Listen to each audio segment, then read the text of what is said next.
உங்கள் ஃப்ரெண்ட்ஸ் சர்க்கிள்லையோ இல்லை ஃபேமிலிலையோ ரொம்ப வருஷமாக ஒருத்தவங்க சிங்கிளாக இருக்காங்கன்னா இந்த சில ரீசன்ஸ்னால இருக்கலாம்.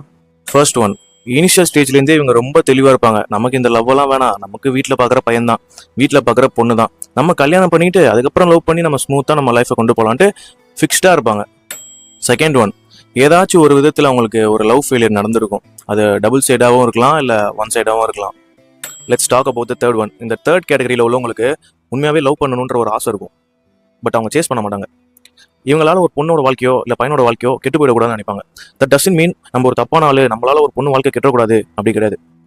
அவங்க எதிர்பார்க்கறது எல்லாமே அந்த ட்ரூ லவ், பேசி புரிஞ்சு அண்டர்ஸ்டாண்ட் பண்ணி அந்த ஒரு சோல் கனெக்ஷன் ஒன்று சொல்லுவாங்க இல்லையா, அதெல்லாம் நடந்து அதுக்கப்புறம் வர ஒரு லவ். ஊர் உலகத்துக்காக ஸ்டோரி போட்டால் அந்த 24 hours லைக்ஸ் விழுவோம், கமெண்ட்ஸ் 4 கமெண்ட்ஸ் நல்லா வரும், அவ்வளோதான். வச்சு வாழ போகிறது யாரு? நாங்கள் தானே. இந்த கேட்டகரியில் உள்ளவங்களை வந்து சில பேர் எப்படி பார்க்குறாங்கன்னா, இந்த ஆள் ஒரு வெத்து விட்டு, இவன் ஒரு வெத்து விட்டு, இவங்களுக்கு வந்து ஆளே கிடைக்கல, அதனால தான் சிங்கிளாக இருக்காங்க. இப்பெல்லாம் கிடையவே கிடையாது. அவங்களுக்குலாம் ப்ரொபோசல்ஸ் வந்திருக்காதுன்னு நினைக்கிறீங்களா? ஏன் இந்த வல்லவன் படத்தில் வர ரீமா சிங் கேரக்டர் மாதிரி ஓகே சொல்றியா இல்லையா அந்த மாதிரி ஒரு ப்ரொபோசலும் வந்திருக்கலாம். இல்லை இந்த மைனா படத்தில் வர எப்போ வரீங்க அந்த மாதிரி ஒரு ப்ரொபோசலும் வந்திருக்கலாம். இதெல்லாம் போய் அவன் மாட்டணுமா? சிங்கிளாக இருக்காங்கன்னா அவங்கள ஜஸ்ட் லைக் அப்படியே விட்டுருங்க. நோண்டி நோண்டி நோண்டி என்னன்னு கேட்கக்கூடாது. Love is big deal. இது ஒரு கமிட்மெண்ட், இது ஒரு ரெஸ்பான்சிபிலிட்டி.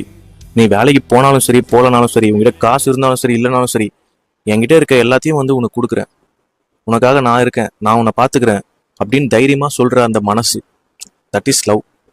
அது யார் மேலே நமக்கு வருதோ அப்போ வந்து அந்த லவ் லைஃப்குள்ளே நம்ம போக முடியும். அச்சோச்சோ உனக்கு ஆள் இல்லையா அப்படின்னு கேட்குறவங்க உண்மையிலேயே அக்கறையில் கேட்குறாங்களா இல்லை நக்கலாக கேட்குறாங்களான்னு அவங்களுக்கு தெரியும்.